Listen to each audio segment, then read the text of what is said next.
If you wanted to watch the World Cup final live, actually inside the stadium, in a seat, with the noise of the crowd, how much do you think that would cost? $100? $500? Maybe $1,000? For the 2026 World Cup final at MetLife Stadium in New Jersey, the cheapest standard ticket available was $5,785. And the most expensive seat? Nearly $33,000. For one seat at one match for 90 minutes of football. This chart shows the massive gap between what was promised and what happened. When the host nations won the bid, their official document guaranteed a maximum ticket price of $1,550. Instead, prices topped out at nearly $33,000. A legally documented guarantee of an affordable final vanished, creating the most expensive World Cup in the history of the sport.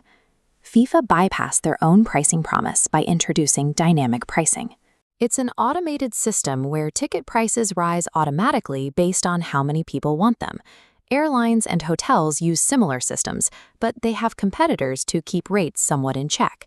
FIFA has no rivals.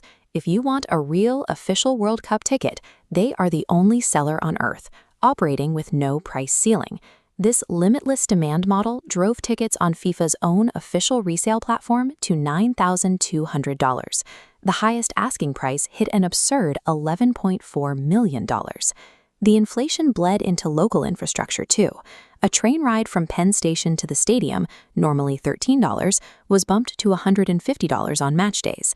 When a single entity holds absolute control over an event, every aspect of the fan experience becomes an instrument for maximum financial extraction.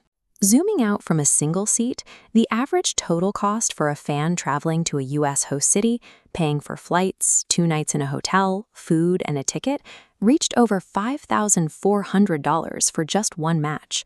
All of these costs funneled directly up. FIFA is expected to walk away from the 2026 tournament with an estimated $8.9 billion in total revenue.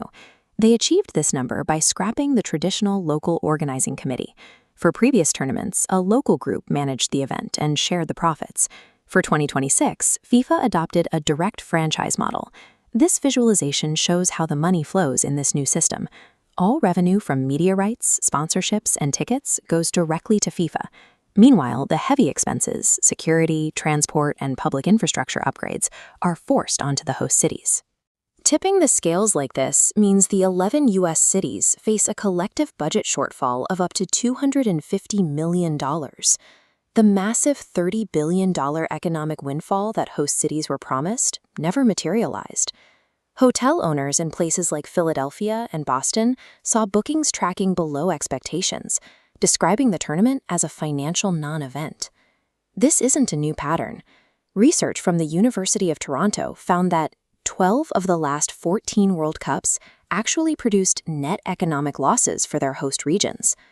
The promise of a local economic boom operates as a convenient myth, one designed to convince cities to take on massive costs while the wealth is funneled straight into FIFA's accounts. But this extraction model eventually hit a wall. 2 days before the tournament kicked off, 180,000 tickets remained entirely unsold. Nobel Prize-winning economist Jean Tirole observed that when a single company controls an essential platform with zero competition, they stop looking for a fair price. They simply push to extract the absolute maximum amount a customer will tolerate. Faced with empty seats, FIFA blinked. They quietly slashed ticket prices across all matches and returned 70% of their block-booked hotel rooms, hoping nobody would notice the retreat. The market didn't magically correct itself. The ordinary fans who make the sport profitable found their financial limit and refused to pay. For a century, the World Cup was an affordable, unifying celebration.